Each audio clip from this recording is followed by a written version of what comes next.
कि रिसोर्सेज क्या होते हैं। रिसोर्सेज वो चीजें होती हैं जो हमारे कुछ काम आती हैं, जैसे लोग, सड़कें, पेट्रोल, सूरज वगैरह वगैरह। अंग्रेजी में बोले तो everything in our environment which can be used to satisfy our needs provided they are technologically accessible, economically feasible and culturally acceptable are called resources. और रही बात डेवलपमेंट के मतलब की, तो वो तो मोदी की वजह से सबको पता चली गया है।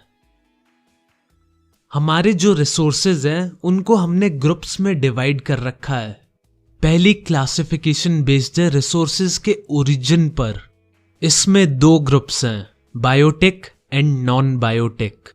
बायोटिक रिसोर्सेज वो होते हैं जो जिंदा होते हैं, यानी लिविंग थिंग्स में आते हैं। Example humans, flora, fauna, fisheries and livestock etcetera. Non biotic resources वो होते हैं जो जिंदा नहीं होते, यानी नॉन लिविंग थिंग्स में आते हैं। Example rock, minerals, sun, wood etcetera. अब हम डिवाइड करेंगे रिसोर्सेज को उनकी एग्जॉस्टिबिलिटी पर, यानी कि वो खत्म हो सकते हैं या नहीं। तो पहला ग्रुप है रिन्यूएबल रिसोर्सेज। ये रिसोर्सेज कभी भी खत्म नहीं होते, ये दोबारा बनते रहते हैं। और इनके एग्जाम्पल हो जाएंगे solar, wind energy, forest water etcetera. Next group होगा नॉन रिन्यूएबल रिसोर्सेज। तो नॉन रिन्यूएबल रिसोर्सेज वो होते हैं जो कभी ना कभी खत्म हो जाएंगे। For example coal, fossil fuels etcetera. यार ये तो मतलब छठी कक्षा से पढ़ते आ रहे हैं, और कमाल की बात है हर सब्जेक्ट में ये टॉपिक घुसा रखा है। Science, SST, English. मुझे तो शक होता है कभी कभी ये मैथ्स में भी किसी ना किसी दिन ये टॉपिक घुसा देंगे। क्वेश्चन आएगा सस्टेनेबल डेवलपमेंट क्या होता है, उसका फॉर्मूला डिराइव करो। अरे इससे याद आया कि डेवलपमेंट के बेसिस पर भी रिसोर्सेज डिवाइड हो रखे हैं। पहला ग्रुप है पोटेंशियल रिसोर्सेज। ये वो रिसोर्सेज होते हैं जो हमें मिल तो गए हैं, पर अभी हम इनको यूज नहीं कर रहे हैं, क्योंकि उन्हें यूज करना बहुत महंगा पड़ेगा। जैसे गुजरात और राजस्थान से हम बहुत सारी सोलर और विंड एनर्जी जनरेट कर सकते हैं, लेकिन ये हमें बहुत महंगा पड़ेगा और करोड़ों रुपए का खर्चा आएगा। इसलिए हम अभी भी कोयला जलाकर बिजली बनाते हैं, क्योंकि वो हमारे लिए सस्ता है। नेक्स्ट ग्रुप है डेवलप्ड रिसोर्सेज। ये वो रिसोर्सेज है जो अभी हम यूज कर रहे हैं, हमें पता होता है इन्हें कैसे यूज करना है। बेसिकली इसके बारे में हम सब कुछ जानते होते हैं, जैसे कोयला हो गया, वुड हो गई एटसेट्रा। थर्ड ग्रुप है स्टॉक। ये वो चीजें हैं जो हमारे काम आ सकती हैं, पर हमें यही नहीं पता कि इन्हें यूज कैसे करना है। जैसे हमें पता है कि पानी का फॉर्मूला होता है H2O, लेकिन अभी तक हमें ये नहीं पता चल पाया है कि H2O को हाइड्रोजन और ऑक्सीजन में अलग अलग कैसे कन्वर्ट करें। फोर्थ ग्रुप है रिजर्व्स। ये वो रिसोर्सेज हैं जिनको हमें यूज करना तो आता है, पर हम इन्हें फ्यूचर के लिए सेव कर रहे होते हैं। जैसे जो इंडियन आर्मी है उनके पास बहुत सारा पेट्रोल है। मान लो कभी वॉर हो गया तो ऑफ कोर्स पेट्रोल वगैरह की सप्लाई भी बंद हो जाएगी।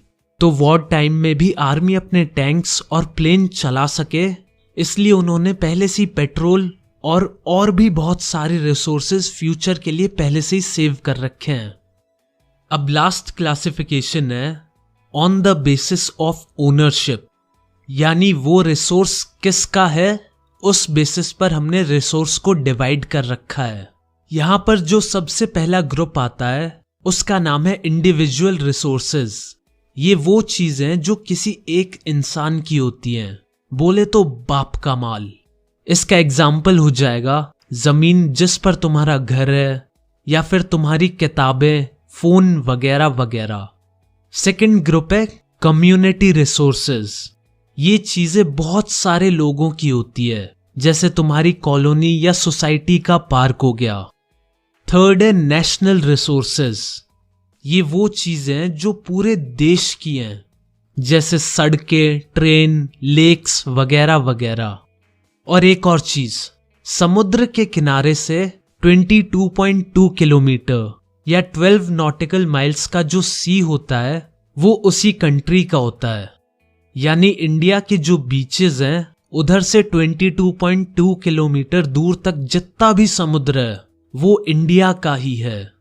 और ये बात कभी कभी एमसीक्यू टाइप क्वेश्चन में पूछ ली जाती है, तो याद रखना 12 नॉटिकल माइल्स राइट आंसर है। कभी एग्जाम में इधर उधर देखने लग जाओ। फोर्थ ग्रुप है इंटरनेशनल रिसोर्सेज।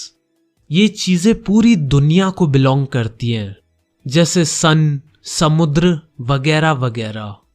मतलब यूएसए ये नहीं कह सकता है कि मून उनका है क्योंकि वो सबसे पहले वहां गए थे, या फिर इंडिया कह दे चांद हमारा मामा है तो चांद हमारा हुआ। अबे चांद के चक्कर में एक चीज तो बताना भूल ही गया, ये जो अभी तक मैंने पढ़ाया है ना, ये सारा का सारा बहुत इंपॉर्टेंट है।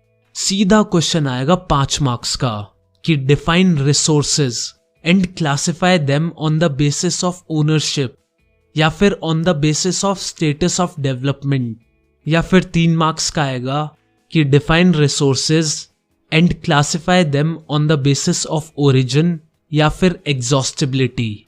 ये सब अच्छे से कर लेना, वरना चांद जैसा गोल जीरो एग्जामिनर आंसर शीट पर बना देगा।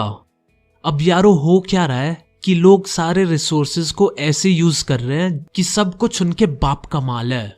तो अब धीरे धीरे बाप का माल खत्म होता जा रहा है और बाप कंगाल होने की कगार पर आने वाला है।